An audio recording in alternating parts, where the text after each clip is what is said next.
कहूँ।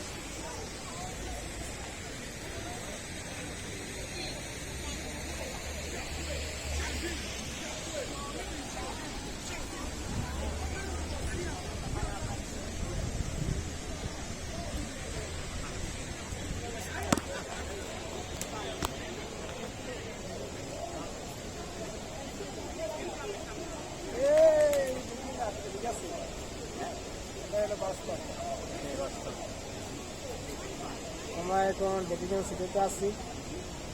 এখানে অনেক সুন্দর একটা ওয়েদার, অনেক মনোমুগ্ধকর ওয়েদার। এরকম ওয়েদার হয়তো কোনো দিনে আজকে বাস্তব দেখলাম, মনটা খুব ভালো লাগতেছে। আপনারা ইতালিতে আসবেন, ঘুরবেন, দেখবেন, এটাই বাস্তব।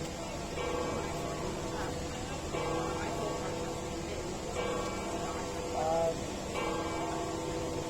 ঘুরলেই মন ভালো থাকে, এটাই আমাদের কামনা। কাজের পাশাপাশি একটু নিজেকে সময় দিতে হবে, নিজের মনটাকে সতেজ রাখতে হবে। কাজের মধ্যে আমাদের আমরা দেশে থাকি, দেশের বাইরে থাকি, মন ভালো থাকে না, তাই আমরা একটু ঘোরাফেরা করি। আপনারা সবাই আমাদের মাঝে থাকবেন, ফলোতে থাকবেন, সেটাই আপনাদের কোনো সবার কিছু না। Just enjoy, let's go.